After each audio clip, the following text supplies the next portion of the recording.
శ్రీ గణేశాయ నమః. శ్రీ సరస్వత్యై నమః. ఓం శ్రీ గురుభ్యో నమః. ఓం శ్రీ కృష్ణాయ పరమాత్మనే నమః. అందరికీ నమస్కారం అండి. భగవద్గీతలో 6వ అధ్యాయం ఆత్మ సంయమ యోగం చెప్పుకుంటున్నాము. కిందటి భాగంలో 18, 19 శ్లోకాలు వివరించుకున్నాము. ఈ భాగంలో 20 నుండి 23వ శ్లోకం వరకు వివరించుకుందాము. ఎప్పుడైతే ఒక యోగికి వాసనాక్షయం, మనోనాశనం, ఆత్మజ్ఞాన అనుభూతి జరుగుతాయో అతడు జ్ఞాని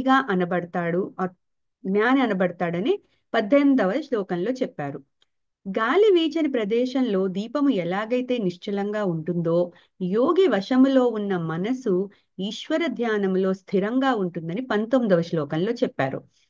ఇప్పుడు వచ్చే 4 శ్లోకాల్లో అంటే 20 నుంచి 23వ శ్లోకం వరకు ధ్యాన యోగము యొక్క అంతిమ ప్రయోజనమైన దుఃఖ వియోగము అంటే ఇంకా దుఃఖమే లేని స్థితిని ఎలా అందుకోవాలో చెప్తున్నారు.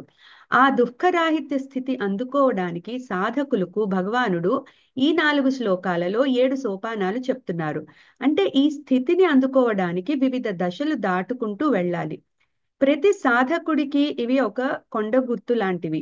వీటి ద్వారా అంటే ఇవి తెలుసుకోవడం ద్వారా వారు ధ్యానయోగ సాధనలో ఎక్కడ ఉన్నారో వాళ్ళని వాళ్ళు తెలుసుకోవచ్చు. తెలుసుకొని దాన్ని బట్టి అభ్యాసం పెంచుకొని దానికి కావాల్సిన మార్పులు చేసుకోవచ్చు ధ్యాన యోగంలో. ఈ 4 శ్లోకాలు ఒక గుంపులాగా తెలుసుకోదగినవి.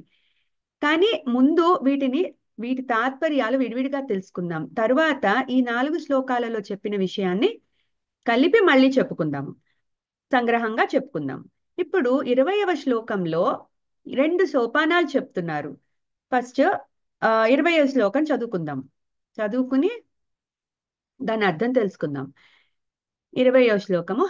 యత్రో పరమతే చిత్తం నిరుద్ధం యోగ సేవయా యత్ర చైవాత్మనాత్మానం పశ్యన్నాత్మని తుష్యతి.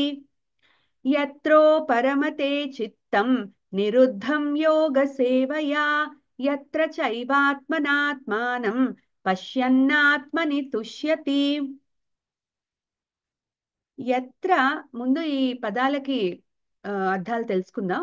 యత్ర ఉపరమతే చిత్తం, ఎప్పుడైతే ప్రాపంచిక కార్యకలాపాల నుండి మనస్సు పూర్తిగా విముక్తి పొందుతుందో, ఇక్కడ చిత్తము అంటే మనస్సు, ఉపరమతే అంటే విముక్తి పొందడం, వేటి నుంచి? ప్రాపంచిక విషయాల నుంచి, ప్రాపంచిక కార్యకలాపాల నుంచి పూర్తిగా విముక్తి పొందినప్పుడు నిరుద్ధం యోగ సేవయా, యోగ సాధన చేత మనస్సు పూర్తిగా నిగ్రహింపబడుతుందో. ఇక్కడ నిరుద్ధం అంటే పూర్తిగా మనస్సుని నిగ్రహించడం అన్నమాట. యోగ సేవయ అంటే యోగాభ్యాసం ద్వారా. యత్ర చ ఏవ ఆత్మనా ఆత్మానం, అప్పుడు యోగి పరిశుద్ధమైన మనస్సుతో పరమాత్మను దర్శిస్తాడు. పశ్యన్ ఆత్మని తుష్యతి, తన ఆత్మను చూస్తూ ఉన్న యోగి ఆత్మస్వరూపమైన చైతన్య జ్యోతి యందే తృప్తి పొందుతాడు. ఇప్పుడు ఈ శ్లోకం యొక్క తాత్పర్యం తెలుసుకుందాం.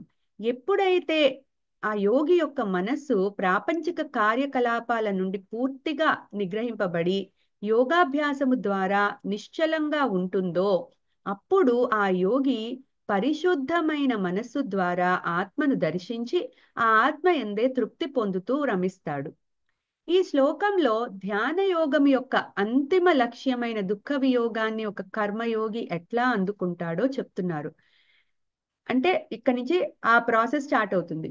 దీనికి కర్మయోగి ముందుగా తన మనస్సులో ఉన్న సమస్త కోరికల్ని, వాటికి సంబంధించిన ఆలోచనలని, వాసనలని పూర్తిగా త్యజించి యోగాభ్యాసం ద్వారా మనస్సుని నిగ్రహించి సమాధి స్థితిలో ఉంచుతాడు.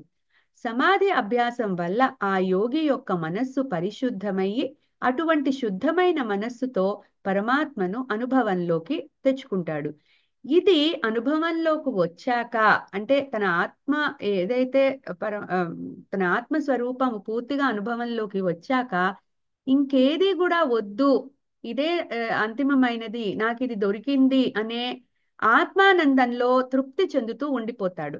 ఈ విషయాన్నే ఆత్మని తుష్యతి అనే పదాలతో చెప్తున్నారు. ఇక్కడ ఒక్కటి గుర్తుపెట్టుకోవాలి, ఈ స్టేజ్ కి వెళ్ళాలి అంటే ఫస్ట్ కర్మయోగంలో ఒక ఒక ఆ, అంటే ధ్యాన యోగం సిద్ధించి ఆ, ఈ స్టేజ్కి రావాలంటే ముందు కర్మయోగాన్ని బాగా అనుష్ఠించి ఆత్మ అనాత్మ విచారణ చేసి యోగారూఢ స్థితికి వెళ్ళాలని మనం 4వ శ్లోకంలో చెప్పుకున్నాం కదా. సో యోగారూఢ స్థితి అంటే కర్మలను దాటిపోయిన స్థితి. అది కర్మయోగము తర్వాత జ్ఞాననిష్టతో సహజంగా వచ్చే స్థితి. అదే నిజమైన కర్మ సన్యాసం అంటే. కేవలం కర్మలను త్యజించిన మాత్రాన ఈ స్థితి రాదని గుర్తుపెట్టుకోవాలి. ఎందుకంటే ఈ స్థితికి రావాలి అంటే ఆ సాధకుడు యొక్క మనస్సు పూర్తిగా నిర్వికారంగా ఉండాలి. ద్వంద్వాలు త్యజించాలి, ఆ ఆసక్తి త్యజించాలి, అలాగే జ్ఞాననిష్ట ఉండాలి, పరమాత్మ మీద గురించి నాకు తెలిసిన జ్ఞానం ఉండాలి, ఆత్మ జ్ఞానం అంటే ఏంటో తెలిసి ఉండాలి. ఇవన్నీ కూడా కర్మయోగము అంటే ఈశ్వరార్పణ బుద్ధి, తన కర్మలని ఈశ్వరార్పణ బుద్ధి, సమబుద్ధి, ప్రసాద బుద్ధితో చేసినప్పుడు, అనాసక్తిగా చేసినప్పుడు అతనికి చిత్తశుద్ధి లభిస్తుంది. ఆ చిత్తశుద్ధి లభించినప్పుడు గురువు చెప్పిన వాక్యాల ద్వారా ఈ జ్ఞానము అంటే శాస్త్ర జ్ఞానము తెలుసుకుని అప్పుడు ధ్యాన యోగంలోకి దిగాలి. లేదు అంటే ఈ చిత్తశుద్ధి లేకుండా ధ్యాన యోగంలోకి దిగినా కూడా దానికి కావలసిన ఎఫెక్ట్ రాదు. అందుకని మనస్సు ప్యూర్ గా ఉండడం ఇక్కడ బేసిక్ ఫ్యాక్ట్. సో ఆ మనస్సు ప్యూర్ గా ఎప్పుడు ఉంటుంది అంటే కర్మ యోగ అనుష్ఠానం వల్లనే ఉంటుంది. ఎందుకు? అది మనం ఈశ్వరార్థం వర్క్ చేస్తామో అట్లాగే ఏ రిజల్ట్ వచ్చినా నేను యాక్సెప్ట్ చేస్తాను, నాకు కోరిక లేదు అన్న ఈశ్వరార్పణ బుద్ధి, ప్రసాద బుద్ధి, సమబుద్ధి అన్నీ ఉంటాయి కాబట్టి. అట్లాగే ద్వంద్వాలు, రాగద్వేషాలు ఉండవు, సుఖ దుఃఖాలకి చలించడు. సో ఇవన్నీ కర్మయోగంలోనే అలవాటు అవుతాయి. ఇప్పుడు మనం ఏవైతే ఈ జ్ఞాని గురించి చెప్పుకుంటున్నామో ఇవన్నీ కూడా ఒక రోజులో జ్ఞానికి వచ్చినవి కాదు. కర్మయోగంలో పార్ట్గా ఇవన్నీ అలవాటైన తర్వాత అతను ఆ స్టేజ్కి వెళ్ళాడు. అప్పుడు మైండ్ని నిలపగలుగుతున్నాడు ధ్యానం మీద. సో ఇక్కడ బేసిక్ ఫ్యాక్ట్ ఏంటి అంటే కర్మయోగమే. కర్మయోగం ఎప్పుడైతే ఫలిస్తుందో అప్పుడు ఇంక ధ్యాన యోగం కూడా ఫలించినట్టే దాదాపుగా. అంటే ఇంకొంచెం అభ్యాసం చేస్తే వాళ్ళకి సరిపోతుంది, బట్ బేసిక్ వర్క్ అంతా కర్మయోగంలోనే జరగాలి.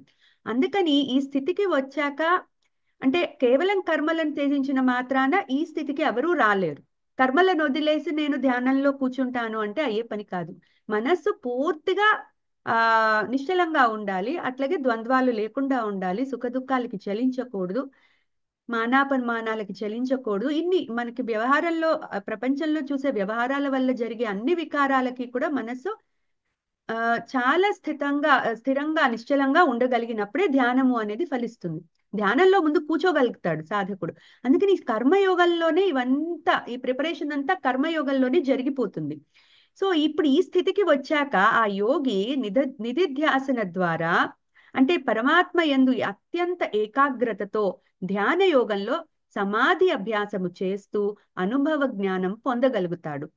ఇప్పుడు ఇక్కడ ఈ కర్మయోగి ఎప్పుడైతే జ్ఞాననిష్ట కలిగినప్పుడు ఒక గురువు ద్వారా శ్రవణ మనన నిధిధ్యాసన అలవాటు చేసుకుంటాడు.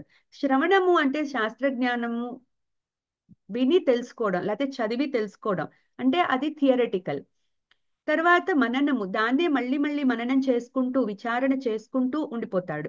అలా అంటే ఆ శాస్త్రంలో ఏదైతే తెలుసుకుంటాడో పరమాత్మ గురించి, ఆత్మ గురించి, అవన్నీ కూడా తనకి తను విచారణ చేసుకుంటూ ఉంటాడు, అది మననము. తర్వాత నిధిధ్యాసన. ఈ ఎప్పుడైతే మననం చేస్తాడో తన మనస్సులో అవి గట్టిగా నిలబడిపోతాయి, ఆ శాస్త్ర వాక్యాలు గాని గురువాక్యాలు గాని. అప్పుడు నిధిధ్యాసనలో కూర్చున్నప్పుడు అది ఆ మననము, శ్రవణ మననము యొక్క ఇంప్లికేషన్ అంతా కూడా నిధిధ్యాసనలోనే జరుగుతుంది. అది యోగా అభ్యాసం అంటే అష్టాంగ యోగంలో ఉన్న అనేక పద్ధతులు గురువు ద్వారా తెలుసుకుని ఆ యోగాభ్యాసంలోనే సమాధి ఆ, అభ్యాసం చేసుకుని ఆ సమాధి అభ్యాసంలో తనకి ఆ పరమాత్మ దర్శనం అనేది జరుగుతుంది. అప్పుడు తను జ్ఞాని అనబడతాడు. అప్పటిదాకా కర్మయోగి ఎప్పుడైతే ఆ అనుభవ జ్ఞానం వస్తుందో, ఇప్పటిదాకా చదువుకున్నది అనుభవంగా తెలుసుకుంటాడో అప్పుడు అతను ఒక జ్ఞాని అవుతాడు. ఆ జ్ఞాని మనస్సు నిర్వికల్ప సమాధి స్థితిలో అంటే అతను ఆ స్టేట్ కి వెళ్ళిన తర్వాత అతని మనస్సు నిర్వికల్ప సమాధి స్థితిలో ఉన్నట్టుగా చెప్పబడుతుంది. నిర్వికల్ప సమాధి స్థితికి చేరుకున్న ఆ సాధనా దశలో అయితే దాన్ని సవికల్ప సమాధి స్థితి అంటారు. ఇది జ్ఞానము పొందిన తర్వాత, అంటే అనుభవ జ్ఞానము లభించాక అతను నిర్వికల్ప సమాధి స్థితికి వెళ్ళాడు. అయితే సమాధి స్థితే సాధనా దశలో అయితే సవికల్ప సమాధి, ఆ అనుభవ స్థితిలో అయితే నిర్వికల్ప సమాధి స్థితి. ఈ స్థితికి చేరుకున్న మనస్సు పూర్తిగా ఆలోచన రహితంగా అయిపోతుంది. ఆ మనస్సుకి ఇంకా సంకల్ప వికల్పాలు గాని ఇతర వికారాలు గాని ఏవి ఉండవు. కేవలము ఆత్మయందే స్థితంగా ఉంటుంది. దీనినే అసంప్రజ్ఞాత సమాధి స్థితి అని కూడా అంటారు. ఈ స్థితిలో తానే బ్రహ్మమై ఉన్నాడన్న జ్ఞానంతో ఉండిపోతాడు ఆ జ్ఞాని. బ్రహ్మజ్ఞానము నిలిచిపోతుంది. మనస్సు పూర్తిగా ఆత్మలో లయించిపోతుంది. ఇప్పుడు ఈ శ్లోకంలో ధ్యాన యోగము యొక్క అంతిమ స్థితి అంటే దుఃఖ వియోగ స్థితికి, అంటే అదే కదా మోక్షం అంటే. ఇప్పుడు మోక్షం అన్నా ముక్తి అన్నా ఏంటి? ఈ ప్రపంచంలో ఉన్న అన్ని దుఃఖాల నుంచి ఆ కూడా లిబరేట్ అయిపోవడమే. ముందు శ్లోకాలలో చెప్పారు, ఫిఫ్త్ అధ్యాయంలో సుఖాలు కూడా దుఃఖాలకే లీడ్ సుఖాలు లాగా కనిపించినా కూడా అవి కూడా దుఃఖాలే అని చెప్పాడు. సో అందుకని మనము ఇక్కడ దుఃఖాలు అనే వర్డ్ ఒక్కటే వాడారు, దుఃఖ వియోగ స్థితి. ఇక్కడ దుఃఖ వియోగం అంటే సుఖాలు కూడా అందులో ఇంక్లూడెడ్, అది మనం అర్థం చేసుకోవాలి. సుఖాలు కూడా అల్టిమేట్ గా మళ్ళీ సుఖం వెనకే ఒక దుఃఖం కూడా ఉంటుంది కాబట్టి, ఒక సుఖం శాశ్వతం కాదు కాబట్టి, ఇప్పుడు పరమ సుఖం ఏదైతే ఉందో అంటే అన్ని దుఃఖాలకి నివృత్తి అది. ఇంకా అది గనక మనం ఆ స్థితికి వెళ్తే ఇంకే దుఃఖాలు కూడా అతని మనసుని తాకలేవు. ఇంకా అతను ఆ పరమాత్మలో లయమైపోతాడు. ఇంకా అతని మనసు పరమాత్మలో లయమైపోతుంది. సో అందుకని ఇప్పుడు ఏం చెప్తున్నాడంటే, ఈ అంతిమ స్థితి అయిన దుఃఖ వియోగ స్థితికి వెళ్లే క్రమంలో జ్ఞాని దాటాల్సిన 2 దశలు ఈ శ్లోకంలో చెప్పారు. సో మొదటి దశలో యోగి సమాధి అభ్యాసంతో మనస్సుని పూర్తిగా తన వశంలో ఉంచుకుంటాడు. ఇక్కడ సమాధి అభ్యాసం అంటే సవికల్ప సమాధి అభ్యాసం. రెండవ దశలో యోగి తనలోనే ఉన్న ఆత్మను అనుభవంలోకి తెచ్చుకుని ఆ ఆత్మానందంలో ఉండిపోతాడు. ఇదే నిర్వికల్ప సమాధి లేక బ్రహ్మానంద స్థితి. అయితే ఈ బ్రహ్మానంద స్థితి ఇంద్రియాలకు గోచరించేది కాదు. ఇంద్రియాలకు అతీతమైన ఈ ఆనందం అది చూడలేం కదా, అది వస్తువు కాదు కదా చూడ్డానికి, తెలుసుకోవడానికి. అది కేవలం అనుభవంలోకే రావాలి. అనుభవించిన వాడికే తెలుస్తుంది అది ఆ ఆనందం ఏంటో. అందుకని అది ఇంద్రియాలకు అతీతమైన ఈ ఆనందం కేవలం బుద్ధితో గ్రహించేది. ఇదే విషయాన్ని 21వ శ్లోకంలో చెప్తూ ఇంకొక 2 సోపానాలు చెప్తారు. సో 21వ శ్లోకం చూద్దాం. సుఖమాత్యంతికం యత్తత్ బుద్ధిగ్రాహ్యమతీంద్రియం వేత్తి యత్ర న చైవాయం స్థితశ్చలతి తత్వతః. సుఖమాత్యంతికం యత్తత్ బుద్ధిగ్రాహ్యమతీంద్రియం వేత్తి యత్ర న చైవాయం స్థితశ్చలతి తత్వతః. ఇప్పుడు ఈ శ్లోకంలో ఉన్న పదాల అర్థాలు తెలుసుకుందాం. బుద్ధిగ్రాహ్యం అతీంద్రియం. బుద్ధిగ్రాహ్యం అతీంద్రియం అంటే ఇంద్రియాలకు అందనిది బుద్ధి చేత మాత్రమే గ్రహించగలిగేది. సుఖం ఆత్యంతికం యత్ తత్. అంతులేని ఏ ఆనందం ఉందో దానిని. ఇక్కడ తత్ అంటే అది, ఆ ఆనందం అంటే బ్రహ్మానందం. ఎక్కడ తత్ అని వచ్చినా కూడా అది పరమాత్మకి సంకేతం. అంటే అది అని చెప్తాం కదా, అది ఏంటో మనకి తెలియదు, ప్రస్తుతం ఇంకా అనుభవంలోకి రాలేదు, కానీ అది ఒకటి ఉందని తెలుసు. అందుకని తత్ అది. యత్ ఎప్పుడైతే ఎప్పుడైతే సుఖం ఆత్యంతికం అంతులేని ఆ ఆనందం ఉందో, అంటే ఇది మనం ఇంద్రియాలతో గ్రహించలేనిది కానీ అత్యుత్తమైన ఆనందం అది. వేత్తి యత్రన చ ఏవ అయం. ఈ యోగి అనుభవిస్తాడు.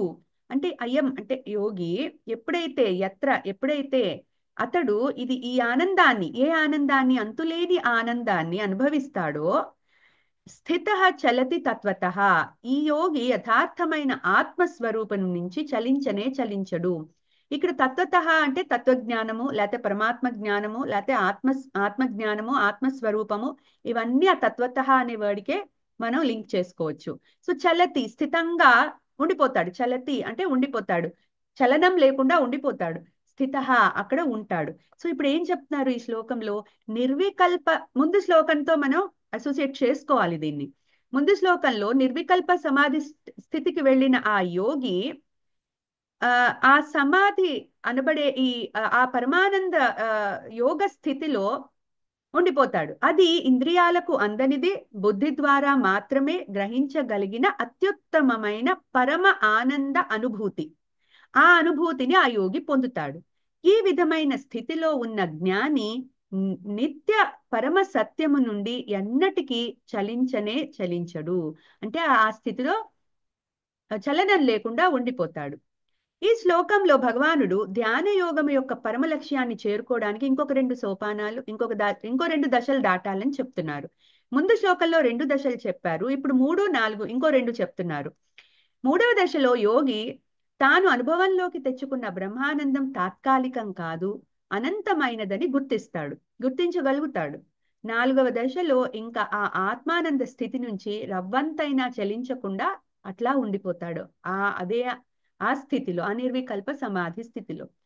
ఇంకా 22వ శ్లోకంలో ఆత్మానందాన్ని మించిన వేరే ఆనందమే లేదని తెలుసుకుంటాడు. ఆత్మానందంలో స్థితంగా ఉన్న యోగి తీవ్ర దుఃఖాలకు కూడా చలించాడు. అంటే ఇక్కడ మెల్లగా దుఃఖాల దగ్గరికి తీసుకొస్తున్నారు. అంటే ఇది ఆనందము అని తెలిసిన తర్వాత, ఇది పరమానందము అని తెలిసిన తర్వాత ఇంక ఏ దుఃఖము కూడా అతన్ని చెల్లించలేదు. ఇందులో దుఃఖము అంటే సుఖం కూడా ఉంటుంది. సో ఈ సుఖ దుఃఖాలు ఇంకా అతన్ని ఏమీ చెయ్యలేవు. ఈ ప్రాపంచిక వ్యవహారాలు వల్లే వచ్చే సుఖ దుఃఖాలు, ఆనందాలు, బాధలు ఇవేవి కూడా ఆ యోగిని ఇంకా చెయ్యలేవు. ఎందుకు? అతను వీటన్నిటికీ మించిన పరమానందాన్ని రుచి చూశాడు కాబట్టి దాని ముందు ఇంక ఇవేవి కూడా అతనికి ఏం పట్టవి. ఇంకా ఎంత పెద్ద సుఖాన్ని ఇచ్చినా కూడా అతనికి ఇది పట్టదు. ఇంకా ఎందుకు? ఆత్మజ్ఞానంలో, ఆత్మానందంలో రమిస్తున్నాడు అతను. సో ఇప్పుడు 22వ శ్లోకం చూద్దాం. యం లబ్ధ్వా చాపరం లాభం మన్యతేనాధికం తతః యస్మిన్ స్థితో న దుఃఖేన గురుణాపి విచాల్యతే. యం లబ్ధ్వా చాపరం లాభం మన్యతేనాధికం తతః యస్మిన్ స్థితో న దుఃఖేన గురుణాపి విచాల్యతే. ఇప్పుడు ఇక్కడ ఏమంటున్నారంటే, యం లబ్ధ్వా చ అపరం లాభం, ఏ ఆత్మసిద్ధిని పొందినాక ఇంకా వేరే లాభం ఏది కూడా అతనికి ఆనది. ఇంకా అన్ని చిన్నవే ఇంకా దాని ముందు. మన్యతే న అధికం తతః, ఆత్మలాభం కంటే ఎక్కువైనదిగా కనిపించదు అతనికి. ఇంకా భావించడు. ఎంత పెద్ద సుఖం ఇచ్చినా కూడా ఇంకా ఆత్మజ్ఞానం ముందు అతనికి అది చిన్నదే. అది ఆత్మజ్ఞానం కన్నా ఎక్కువగా దాన్ని భావించడు. ఇంకా మన్యతే నా అధికం తతః. సో అందుకని తతః అంటే మళ్ళీ ఆత్మజ్ఞానం. ఆ ఆత్మజ్ఞానంతో కంపేర్ చేస్తే ఇంకేది కూడా అసలు ఇన్కంపారబుల్ కదా. సో వేటిని కూడా అతను ఇంకా దగ్గరికి కూడా అనవసరం ఇంకా దాని గురించి ఆలోచించి. సో అది పట్టవన్నమాట ఏ సుఖాలు ఏ దుఃఖాలు కూడా. యస్మిన్ స్థితః, ఆ ఆత్మతత్వంలో స్థితంగా నిలబడి ఉన్న యోగి నా దుఃఖేన గురునా అపి విచాల్యతే, తీవ్రమైన దుఃఖం చేత కూడా ఇసుమంతైనా చలింపడు. ఇక్కడ దుఃఖము అంటే దుఃఖాలే. అంటే సుఖం నుంచి కూడా ఒక్కోసారి దుఃఖాలు వస్తాయి. దుఃఖాలు వెనకే దుఃఖాలు వస్తాయి. లేకపోతే సుఖము అది ఉండిపోతుందా లేదా అన్న ఆలోచన కూడా దుఃఖమే అవుతుంది. అందుకని దుఃఖము అంటే ఏదైతే మనసుకి నెగిటివిటీ ఇస్తుందో అది దుఃఖము. అది దేని వల్ల అయినా కావచ్చు. సుఖం వల్ల కూడా ఒక్కోసారి దుఃఖం వస్తుంది. సో అంటే ఆ కాంటెక్స్ట్ బట్టి. సో అందుకని ఇక్కడ దుఃఖేన ఏ దుఃఖానికి కూడా చెల్లించడు, కొంచెం కూడా చెల్లించదని చెప్తున్నారు. ఇక్కడ ఆత్మసిద్ధిని, ఈ శ్లోకం యొక్క తాత్పర్యం ఏంటంటే, ఆత్మసిద్ధిని పొందిన యోగి వేరొక ఏ లాభము ఆత్మజ్ఞానం కంటే ఎక్కువైనదిగా భావించడు. ఆ ఆత్మతత్వంలో స్థితంగా నిలబడి ఉన్న ఆ యోగి, ఇప్పుడు ఇక్కడ జ్ఞాని అనొచ్చు అతన్ని మనం. ఎందుకు? అతనికి అనుభవ జ్ఞానం వచ్చేసింది కాబట్టి ఇప్పుడు ఆ కర్మయోగి ఒక జ్ఞానిగా మారిపోయాడు. సో ఆత్మసిద్ధిని పొందిన ఆ జ్ఞాని ఇంకా వేరొక అంటే అతను ఇప్పుడు ఇంకా మనం ఒకటి గుర్తుపెట్టుకోవాలి. ఇక్కడ ఇతను మనం ఒక కర్మయోగి గురించి మాట్లాడుతున్నాము. అంటే కర్మయోగి ఈ జ్ఞాని స్థితికి వెళ్ళినవాడు. అంటే అతను గృహస్థాశ్రమంలో ఉన్నవాడు అయ్యుండొచ్చు. గృహస్థాశ్రమంలో ఉంటూనే కర్మయోగ అనుష్ఠానం చేసుకుంటూ జ్ఞాననిష్టతో ఈ స్థితికి వెళ్ళిన వాడు కాయి ఉండొచ్చు కదా. సో పూర్తిగా సన్యాస ఆశ్రమంలో ఉన్నవాడు అని చెప్పటల్లా ఇక్కడ. సో ఈ గృహస్థాశ్రమం నుంచి వెళ్ళిన వాడైతే అతను ఈ ప్రాపంచిక వ్యవహారాల్లో ఉంటాడు కాబట్టి అతనికి సుఖ దుఃఖాలు రావడం చాలా సహజం. ఎందుకు అతను ఇక్కడ వ్యవహారాల్లో పని చేసుకుంటూనే ఆ అతను ఆ జ్ఞాన స్థితికి వెళ్ళాడు. సో అప్పుడు అతను అటువంటి జ్ఞాని ఏంటి, మనం ఫిఫ్త్ అధ్యాయంలో కూడా చూసాము. అతను ఎట్లా ఈ ప్రపంచాన్ని ఎలా చూస్తాడు, ఈ ప్రపంచంలో ఉన్న వ్యవహారాలని అతను ఎట్లా తీసుకుంటాడు, ఇవన్నీ మనం చూసాం ఫిఫ్త్ అధ్యాయంలో. సో ఇప్పుడు ఆయన ఏం చెప్తున్నారు, ఇటువంటి ఈ కర్మయోగం నుంచి వెళ్ళిన ఈ జ్ఞాన స్థితికి వెళ్ళిన ఆ ఈ కర్మయోగి ఇప్పుడు జ్ఞానిగా మారిన తర్వాత అతను మామూలుగా కార్యకలాపాల్లో నిమగ్నం అయినా కూడా అతను ఆ జ్ఞాన స్థితి నుంచి బయటికి రాడు. అంటే అది ఉండిపోతుంది అతని మనస్సులో. ఆ జ్ఞాన స్థితి ఎప్పుడూ కూడా ఏ పని వ్యవహారాల్లో ఉన్నా కూడా ఆ జ్ఞానం నుంచి పక్కకి జరగడు. అందుకని అతను సుఖదుఖాలు వచ్చినా కూడా చెల్లించడు. అది చెప్తున్నారు. అంటే అతను ఇక్కడ యాక్చువల్ గా అయితే ఈ గృహస్థాశ్రమంలో ఉండి అతను అన్ని పనులు చేసుకుంటూనే జ్ఞానస్థితికి వెళ్ళాడు కాబట్టి అతను ఇంకా సహజంగానే అన్ని భరించాలి మరి ఇక్కడ పనులు చేసుకుంటున్నప్పుడు. అందుకని ఏం చెప్తున్నారు, ఈ ఆత్మజ్ఞానం వచ్చిన తర్వాత ఆ జ్ఞానంలో స్థితంగా ఉండిపోతాడు కాబట్టి ఇంకా బయట నుంచి వచ్చే ఏ సుఖాలు కూడా అతని చలించలేవు. సుఖాలు గాని దుఃఖాలు గాని. సుఖాల వల్ల పొంగిపోడు, దుఃఖాల వల్ల బాధపడడు. ఇంకా రెండు సమంగానే ఉన్న స్థితిలో అతను ఉన్నాడు. ఆ ఆత్మజ్ఞానం ఆల్రెడీ రుచి చూశాడు కాబట్టి హీజ్ అ రియలైజ్డ్ పర్సన్. అంటే అతని సెల్ఫ్ ని అతను రియలైజ్ అయిపోయాడు. తనేంటో తనకి తెలుసు.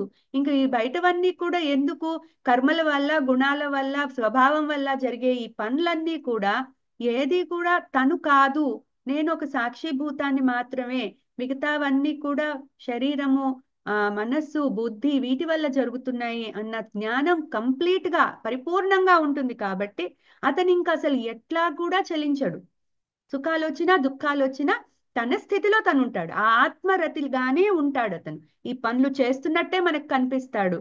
చేయాలి, మనం తిన్నట్టే తింటాడు, మనం తాగినట్టే తాగుతాడు, మనం ఆఫీస్కి వెళ్ళినట్టే వెళ్తాడు. కానీ మైండ్ లో ఆ జ్ఞాన స్థితి నుంచి కిందకి జారడు. సో అది ఇంపార్టెంట్ ఇక్కడ. ఆ జ్ఞాన ఎప్పుడైతే ఆ సెల్ఫ్ రియలైజ్ అయ్యిందో ఆయనకి, ఆ యోగికి, ఆ కర్మయోగికి, ఇంకా ఆ జ్ఞాన స్థితిలో అలా ఉండిపోతాడు. సో అప్పుడు ఆ దుఃఖం, ఆ యోగికి ఆ తీవ్రమైన దుఃఖము ఈ దుఃఖమైన సుఖమైనా కూడా కొంచెం కూడా అతన్ని చెలింపదనమాట. సో ధ్యాన యోగ పరిపూర్ణ సిద్ధి అయిన సంపూర్ణ దుఃఖ వియోగం పొందడానికి పైన 2 శ్లోకాలలో 4 సోపానాలు చెప్పారు. ఇప్పుడు ఇక్కడ ఇంకో 2 చెప్పారు. అదేంటి, 5వ దశలో ఆత్మస్వరూపం యందు నిశ్చలంగా ఉన్న యోగి ఆత్మానందానికి మించిన ఆనందం మరేదీ లేదని తెలుసుకుంటాడు. 6వ దశలో శారీరక దుఃఖాలకు ఏమాత్రం, దుఃఖాలు లేకపోతే శారీరక దుఃఖాలకు కూడా ఏమాత్రం చలించడు. అతడు దుఃఖరాహిత్య స్థితికి వెళ్ళిపోతాడు. ఈవెన్ శరీరానికి సంబంధించిన ఏ దుఃఖం వచ్చినా కూడా దానికి చెల్లించాడు. ఒక దెబ్బ తగిలింది, లేకపోతే శరీరానికి నొప్పి వచ్చింది, అది శరీరానికి వచ్చింది, నాకు రాలేదు కదా, నేను ఒక ఆత్మస్వరూపుణ్ణి, నేను సెపరేట్, శరీరం సెపరేట్. శరీరం కాబట్టి దానికి షట్వికారాలు ఉంటాయి కాబట్టి వస్తాయి దానికి. అది దాని ప్రాసెస్ లో అది వెళ్ళిపోతూ ఉంటుంది. డీజనరేషన్ ప్రాసెస్ ఏదైతే ఉంటుందో ఆ శరీరానికి, అది వచ్చినప్పుడు దాని తగ్గట్టుగా ఆ శరీరం కొన్ని బాధలు అనుభవిస్తూ ఉంటుంది. కానీ నేను అనుభవించట్లేదే, నేను వేరు, శరీరాన్ని వేరు అని ఆ శరీరానికి వచ్చిన బాధ కూడా తనకు వచ్చిందిగా భావించడు. అది సెపరేట్, నేను సెపరేట్ అన్న స్థితిలో ఎప్పుడూ నిలబడే ఉంటాడు. సో ఇటువంటి జ్ఞాని ఇక్కడే ముక్తి పొందుతాడు. దేని నుంచి ముక్తి, అన్ని సుఖ దుఃఖాల నుంచి. ఇంకా ఈ దుఃఖ వియోగం అంటున్నాడు. ఎటువంటి ఈ ప్రాపంచిక సుఖ దుఃఖాల నుంచి, అన్నిటి నుంచి ఇంకా విముక్తి పొందేస్తాడు. అంటే ఇంకా మళ్ళీ జన్మల నుంచి కూడా విముక్తి పొందేస్తాడు. ఆ విషయం అతనికి ఇక్కడే మోక్షం వచ్చేసింది. బతికి ఉండంగానే, జీవించి ఉండంగానే ఆ మోక్షం అనేది అతనికి వచ్చింది. సో జీవన్ముక్తుడై మన మధ్యలోనే తిరుగుతూ ఉంటాడు. తనకు సుఖాలు దుఃఖాలు అన్నీ వస్తాయి, కానీ దేనికి చెల్లించడు. తానే బ్రహ్మమును, నేనే బ్రహ్మమును అనే జ్ఞానంతో ఎప్పుడూ ఉంటాడు. అలాగే ఒక సాక్షిలాగా చూస్తూ ఉండిపోతాడు. మనకి తెలిసిన కొంతమంది ఇద్దరు యోగులు, రమణ మహర్షి, రామకృష్ణ పరమహంస, వాళ్ళు ఇదే స్థితిలో ఉన్నారు. అందరితో ఉన్నారు, మాట్లాడారు, కానీ వాళ్ళ జ్ఞాన నిష్ట నుంచి వాళ్ళు ఎప్పుడూ కిందకి రాలేదు. సో ఆ నిష్టలో ఉంటూనే వాళ్ళ వ్యవహారాలన్నీ వాళ్ళు చేసుకున్నారు. ఇంకా 20, 21, 22 శ్లోకాల్లో చెప్పిన 6 దశలు దాటితే ధ్యాన యోగం సంపూర్ణంగా సిద్ధిస్తుందని చెప్తున్నారు. సో ఇప్పుడు 23వ శ్లోకం చూద్దాం. ఆ విషయాన్ని, ఆ జ్ఞాన సిద్ధి సంపూర్ణంగా సిద్ధిస్తుందని 23వ శ్లోకంలో చెప్తున్నారు. తం విద్యా దుఃఖ సంయోగం, సారీ అండి, తం విద్యా దుఃఖ సంయోగ వియోగం యోగ సంజ్ఞితం సనిశ్చయేన యోక్తవ్యః యోగో నిర్విణ్ణ చేతసా. తం విద్యా దుఃఖ సంయోగ వియోగం యోగ సంజ్ఞితం సనిశ్చయేన యోక్తవ్యః యోగో నిర్విణ్ణ చేతసా. తం తం దుఃఖ సంయోగ వియోగం, ప్రాపంచిక దుఃఖాలతో సంయోగం ఏదైతే ఉందో, అంటే సుఖ దుఃఖాలతో మనం వాటికి సంగం ఏర్పరచుకుంటాం కదా, వాటితో మమేకం చెంది సుఖ దుఃఖాలతో, సో ఆ సంయోగం ఏదైతే ఉందో దానితో గల వియోగాన్ని, అంటే దాని నుంచి సెపరేషన్, ఆ సుఖ దుఃఖాల సంయోగం మన బుద్ధికి ఏదైతే ఉందో దాని నుంచి సెపరేషన్. సో యోగ సంజ్ఞితం, అదే యోగం అని తెలుసుకో అని చెప్తున్నారు. విద్యాత్ అంటే తెలుసుకో, యోగ సంజ్ఞితం విద్యాత్. యోగం అనే పేరు, అంటే యోగము అంటే ఏంటి అంటే, ఈ మన బుద్ధికి ఆ, గల ఈ ప్రాపంచ సుఖ దుఃఖాలతో ఉన్న సంయోగం ఎప్పుడైతే సెపరేట్ అయిపోతుందో అప్పుడు అదే యోగం. యోగము అంటే మనం మామూలుగా unit uniting with the lord అన్నాం కదా, అంటే మనం వెళ్ళి మనం ఆయనలో స్థిరంగా ఉండిపోవడం, అంటే ఆత్మస్వరూపం. పరమాత్మ అన్న, ఆత్మ అన్న అదే కదా. సో మన ఆత్మ కూడా పరమాత్మ ఆమ్, లో అంశ అనే అనుకుంటున్నాం, కానీ నిజానికి ఆ, ఆత్మే పరమాత్మ. అది 13వ అధ్యాయంలో చెప్తాడు, నేనే పరమాత్మని, నీలో ఉన్న ఆత్మ రూపంలో ఉన్న నేనే పరమాత్మ, ఆ ఆత్మ రూపమే నేనని తెలుసుకో అని చెప్తాడు 13వ అధ్యాయంలో. అందుకని ఇప్పుడు ఈ ఈ ఆత్మ లో ఎప్పుడైతే లీనమైపోతాడో అప్పుడు ఇంకా దుఃఖాల నుంచి వియోగం ఏర్పడిపోతుంది. ఇంకా సుఖ దుఃఖాలు ఇవన్నీ కూడా చిన్నవి అయిపోతాయి అతనికి, ఆ ఆత్మ జ్ఞానం ముందు, ఆత్మ ఆనందం ముందు. అందుకని అట్లా ఆ వియోగమే యోగం అని తెలుసుకో. అంటే ఆ ఈ ఈ ఈ ప్రాపంచిక దృష్టి నుంచి అతను కంప్లీట్ గా ఆత్మ దృష్టి వచ్చేసింది అతనికి. సో సహ నిశ్చయేన యోగ, అటువంటి యోగము స్థిరమైన పట్టుదలతోనూ, సనిశ్చయేన అంటే ఆ యోగి యొక్క పట్టుదలతో, అనిర్విణ్ణ చేతస యోక్తవ్య, విసుగుదల లేని చిత్తంతోనూ అభ్యసించాలి. అంటే ఈ స్థితికి రావాలంటే ముందు రెండు రెండు కావాలి. ఒకటి స్థిరమైన పట్టుదల, తర్వాత విసుగు లేకుండా ఆ అభ్యసించాలి. అభ్యాసము ఒక రోజు కాదు, 2 రోజులు కాదు, జన్మంతా చేయాలి. సో ఈ అభ్యాసం అనేది ఇవాళ ఇది ఎండు, నాకు ఇంకా రాలేదు ఏమి మనకి ఎలా తెలుస్తుంది? అది మనం ఎక్కడున్నామో తెలుసుకోవడానికి ఇన్ని చెప్తున్నారు ఆ జ్ఞాని యొక్క లక్షణాలు. సో మనము సాధనా స్టేట్ లో ఉన్నప్పుడు ఇవి తెలుసుకోవడం వల్ల మన ఇంప్రూవ్మెంట్, మన స్పిరిచువల్ గ్రోత్ ఎలా ఉందో తెలుసుకోవడం కోసమే ఇవన్నీ చెప్తున్నారు. సో ఒక కర్మయోగి జ్ఞాన స్థితికి వెళ్తున్నాడు అంటే, ఒక జ్ఞాని అవుతున్నాడంటే అతను ఎన్ని ఎన్ని దశలు దాటుకుంటూ వెళ్తున్నాడు. ఒక రోజులో వచ్చేదా ఆ ఆత్మజ్ఞానం అనేది, లేకపోతే సెల్ఫ్ రియలైజేషన్ అనేది ఒక రోజులో వచ్చేది కాదు కదా, కొన్నేళ్లు పట్టొచ్చు, కొన్ని జన్మలు కూడా పట్టొచ్చు. సో ఇదే అధ్యాయంలో లాస్ట్ లో చెప్తారు మళ్ళా. సో అది ఏంటంటే, ఈ స్థితికి వెళ్ళాలంటే ముఖ్యంగా కావాల్సింది పట్టుదల. ముందు ఆ మోక్షం, ఆ పరమాత్మ మీద అమితమైన ప్రేమ, ఆయనతో మమేకం అవ్వాలి అన్న ఒక పట్టుదల, ఒక మోక్షం పొందాలి అన్న ఒక తీవ్రమైన కోరిక. కోరిక అనడంలో కూడా తప్పులేదు ఇది, ఎందుకంటే అది బేసిక్ లెవెల్ కదా, అది ఆ కోరిక ఉంటేనేగా మనం ఆ డిరెక్షన్ లో వెళ్ళేది. తర్వాత అనిర్విణ్ణ చేతస, విసుగుదల, అనిర్విణ్ణ. ఎప్పుడూ కూడా బుద్ధికి ఒక్కోసారి మనం నంబర్ ఆఫ్ ఫెయిల్యూర్స్ వస్తూ ఉన్నప్పుడు ఒక్కోసారి డ్రాప్ చేసేస్తాం ఏదైనా యాక్టివిటీని. సో అలా కాకుండా ఫెయిల్ అవుతూ ఉంటాము. ఒక్క రోజు మనం కూర్చోలేము, సమాధి స్థితిలోకి వెళ్ళాలంటే అది చిన్న విషయం కాదు. సో ధ్యానం చిన్న చిన్నగా అలవాటు చేసుకుంటూ అరగంట, ముప్పావు గంట, గంట అట్లా మెల్లగా పెంచుకుంటూ మనం అందరం కూడా కర్మలీలో ఉన్నాము, మనం గృహస్థులుగా ఉన్నాం కాబట్టి మనకు చేతనైంది అంత అభ్యాసం చేసుకుంటూ ఒక గురువు ద్వారా మనకు తెలిసిన పెద్దవాళ్ళని అడుగుతూ ఈ కరెక్ట్ డైరెక్షన్ లో వర్క్ చేస్తూ స్పిరిచువల్ గా ఎదుగుతూ, అలాగే మన మనస్సుని చిత్తాన్ని కూడా ప్యూర్ గా ఉంచుకుంటూ ఎన్నో చెప్పారు ఇప్పటిదాకా అవి ఎలా ప్యూర్ గా ఉంచుకోవాలో సెకండ్ అధ్యాయం నుంచి చెప్తూనే వస్తున్నారు. సెకండ్ అధ్యాయంలో స్థితప్రజ్ఞత స్థితికి ఎట్లా వెళ్ళాలో చెప్పారు. అట్లాగే ఉమ్, ఆ, మన థర్డ్ అధ్యాయంలో కామాన్ని ఎలా జయించాలో చెప్పారు. సో ఇవన్నీ కూడా మనకి ఏ, ఒక్క రోజులో వచ్చేవి కాదు. క్రమక్రమంగా మనం చేసుకుంటూ మూవ్ అవుతూ వెళ్ళాలి. సో అందుకని దానికి తీవ్రమైన పట్టుదల కావాలి. ఒకటి కాదు, ఒక్క రోజులో పోయేది కాదు. ఫెయిల్ అవుతాము, ఒక రోజు చేయలేకపోతాం, అయినా కూడా మళ్ళీ ఆ ఊపు తెచ్చుకోవాలి, చేయాలి. మన ఉద్ధరేదాత్మనాత్మానం అన్నారు, మన్ని మనమే ఉద్ధరించుకోవాలి. ఎవ్వరూ కూడా మన్ని ఉద్ధరించారు వచ్చి. మన్ని మనమే ఉద్ధరించుకోవాలి. సో అట్లా అలాగే ఆ విసుగు అనేది లేకుండా అభ్యసించాలి. కారణాలు వెతకూడదు. ఇవాళ నేను ఎందుకు ధ్యానం చేయలేదు అంటే కారణం వద్దు, చేయలేదంటే చేయలేదు. కానీ చేసేటట్టుగా మనం ప్లాన్ చేసుకోవాలి. మన యాక్టివిటీస్ అట్లా ప్లాన్ చేసుకోవాలి. మెల్లగా స్పిరిచువల్ గ్రోత్ కి మనము మన ప్లానింగ్ మనమే చేసుకోవాలి. ఇటు ఏది కూడా డిస్టర్బ్ అవ్వకుండా మన ప్లానింగ్ మనం చేసుకుంటూ వెళ్ళాలి. సో ఈ శ్లోకం యొక్క తాత్పర్యం ఏంటి? ప్రాపంచిక దుఃఖాలతో సంయోగం ఏదైతే ఉందో దానితో గల వియోగాన్ని యోగమని తెలుసుకోవాలి. అటువంటి యోగము స్థిరమైన పట్టుదలతోనూ విసుగులేని చిత్తంతోనూ అభ్యసించాలి. చిత్తము అంటే మనస్సు, మళ్ళా అంటే మన మనస్సుని ఫస్ట్ ప్రిపేర్ చేయాలి. మనస్సుకి ఆ ఇన్పుట్ ఇవ్వాలి. మనస్సులో ఉన్న చిత్తము అంటే ఆ మెమరీ ఏదైతే ఉందో చిత్తము, ఆ ఆ ఆ మెమరీ, మన వాసనలు గాని మన సంకల్పాలు గాని మన పూర్వ పాస్ట్ లో అయినవి అన్ని కూడా ఆ చిత్తంలోనే స్టోర్ అయి ఉంటాయి. సో అది మధ్య మధ్యలో అది ఆ, గుర్తు చేస్తూ ఉంటుంది మనకి అన్ని.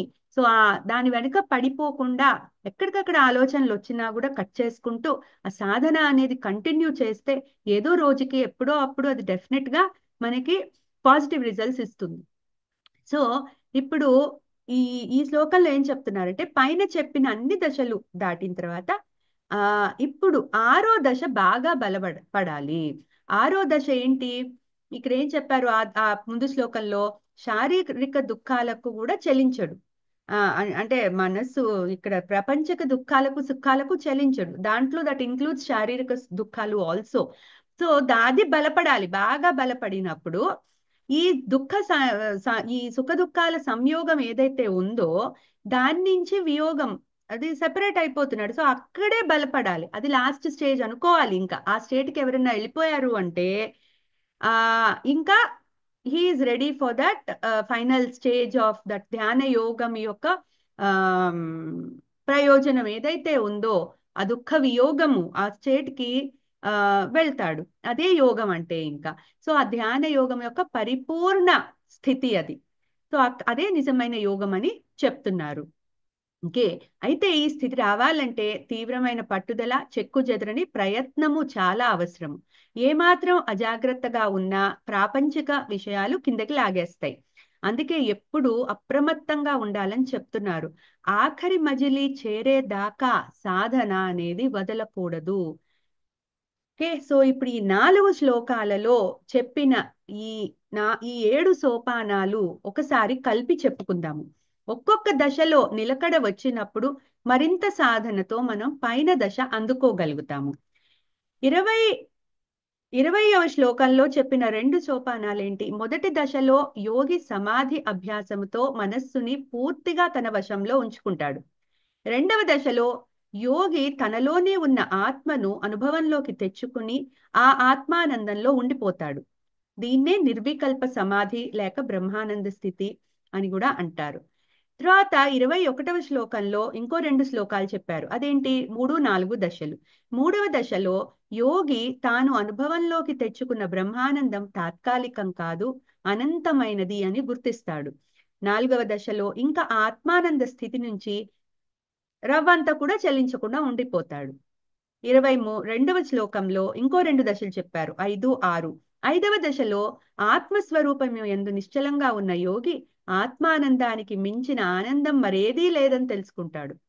ముందేమని తెలుసుకున్నాడు, అది తాత్కాలికం కాదు, అది పర్మనెంట్ అనుకున్నాడు. కానీ ఇప్పుడు దాన్ని మించిన ఆనందం ఇంకోటి లేదని తెలుసుకున్నాడు.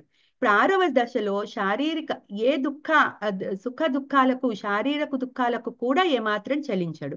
అతడు దుఃఖరాహిత స్థితికి వెళ్ళిపోతాడు. ఇంకా శరీరానికి సంబంధించి ఏ దుఃఖానికి కూడా చలించడు అసలు.